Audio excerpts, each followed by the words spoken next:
Assalamualaikum warahmatullahi wabarakatuh. Kali ini saya akan menjelaskan cara menghitung K-means melalui Excel. Nah, di sini saya sudah mendapatkan data ternak. Nah, kasusnya itu kita disuruh untuk menghitung sapi perah dan kambing pada tahun 2014. Nah, di sini sudah saya pisah-pisah, hanya ada sapi perah dan kambing pada tahun 2014. Nah, setelah itu saya buat tabel seperti ini. Kita buat tabel seperti ini untuk memudahkan. Jadi hanya ada nomor wilayah, sapi perah, dan kambing. Dan ini adalah jumlah sapi perah, dan ini adalah jumlah kambing. Nah, kemudian bagaimana caranya menghitung? Pertama-tama, kita pilih dulu. Kita pilih dulu dari kolom yang tadi ini. Mau yang mana? Terserah. Di sini saya memilih nomor 7, 12, dan 13. Nah, kemudian pertama-tama kita buat penentuan pusat awal klaster. Nah, caranya seperti ini. Diambil data ke-13 itu sebagai klaster ke-1. Nah, yang ke-12 sebagai klaster kedua. Data ke-7 sebagai klaster ketiga. Nah, di sini itu ini angka dari sini sapi perah, dan ini adalah kambing. Jadi ini sapi, yang sebelah kanan kambing. Nah, seperti itu.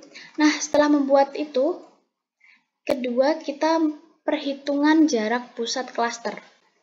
Nah, setelah buat kolom seperti tadi, sama sapi perah dan kambing, kemudian ada klaster, ada C1, C2, C3. Kemudian ada jarak terpendek juga. Nah, di sini bagaimana cara menghitung klasternya yang di sini ya? Ada rumusnya. Rumusnya sama dengan SQRT dalam kurung ini sapi perah dikurangin klaster ke-1 yang sapi juga pastinya, terus dipangkat ke-2, setelah itu ditambah kambing yang ini dikurangi klaster ke-1 yang kambing juga, yang sebelah kanan ini.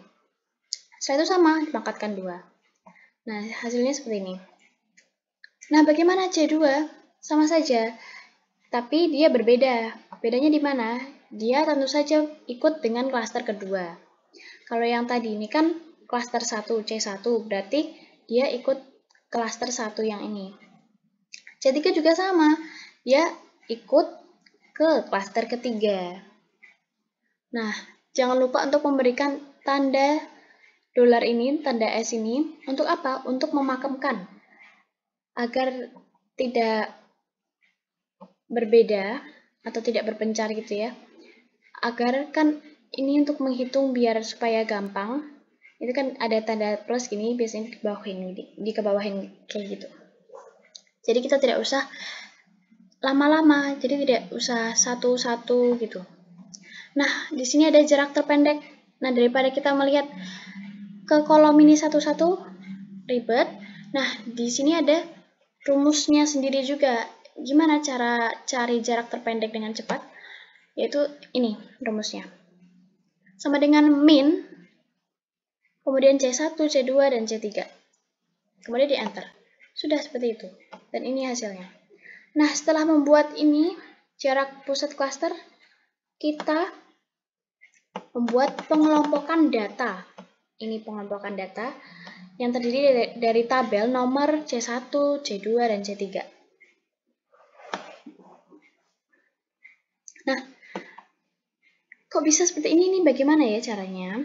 Caranya kita lihat dari sini. Kita lihat jarak terpendek.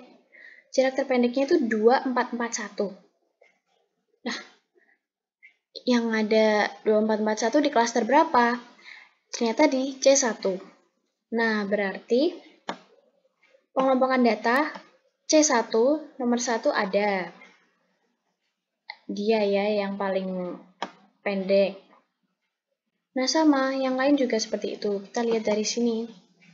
Terkecilnya, tuh, terpendeknya nih, 533, ini berarti C1. Berarti angka 1 di C1. Nah, setelah itu kita buat lagi iterasi 2. Nah, yang sebelumnya itu di-copy dulu ya. Ini di-copy, kemudian kita gunakan data dari situ.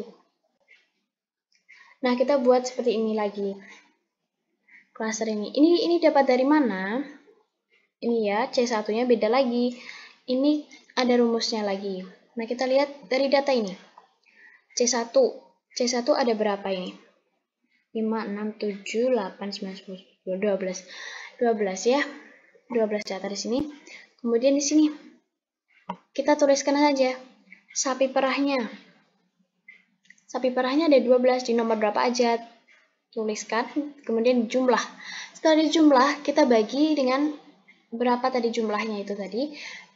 Jumlahnya tadi 12, jadi dibagi 12. Hasilnya sudah ketemu. Ini hasilnya. Nah, kemudian bawahnya ini apa? Bawahnya ini adalah yang kambing. Jadi, yang atas ini sapi, yang bawah ini kambing. Jadi sama aja. Ini juga dijumlah, kemudian dibagi sama hasilnya tadi, jumlahnya tadi ada berapa. C2 juga sama. Kita lihat data di atas tadi, ada berapa. Kemudian kita jumlahin aja, terus kita bagi tadi hasilnya berapa ya. Jumlahnya ada berapa gitu. Setelah sudah, kita buat penentuan pusat awal klaster, tapi ini yang kelompok data kedua. Caranya sama kayak yang tadi. Tinggal dari ini kan. Nih. Dari ini sapi, kambing gitu. Tinggal sesuaiin aja sama klasternya. Klasternya masing-masing. Klaster 1, klaster 2, klaster 3. Nah, setelah itu kita perhitungan jarak pusat klaster. Caranya sama kayak tadi. Nah, dengan cara yang sama tadi, sapi perah dikurangi dengan sapi perah yang dari data ini, klaster ini ya. Kemudian dipangkatkan 2, tambah kambing, kemudian kambing yang dari klaster. Seperti itu dan hasilnya ini. Dan jarak terpendeknya juga sama seperti tadi, sama dengan min, kemudian C1, C2, C3. Nah, setelah itu bagaimana? Buat pengelompokan data lagi. Nah, buat beberapa, di sini saya membuat iterasi sampai 7. Kenapa bisa sampai 7? Karena tadi di sini tadi berapa? Iterasi 2. Kan hasilnya kan beda sama yang pertama. Nah, aku buat lagi yang ketiga. Ya masih beda juga hasilnya, pengelompokan data masih beda. Keempat, di sini juga aku juga hasilnya masih beda. Kemudian iterasi 5 juga beda. Kemudian 6. Seperti ini. Kemudian 7. Nah, 7 kebetulan udah sama. Jadi hasilnya sudah selesai. Menghitungnya sudah selesai. Jadi saya membuat sampai iterasi 7. Pokoknya hasilnya penghitungan ini itu harus sama. Jadi buat beberapa lah sampai sama. Nah, sekian dari saya. Mohon maaf atas salah kata, apabila ada salah kata. Terima kasih. Wassalamualaikum warahmatullahi wabarakatuh.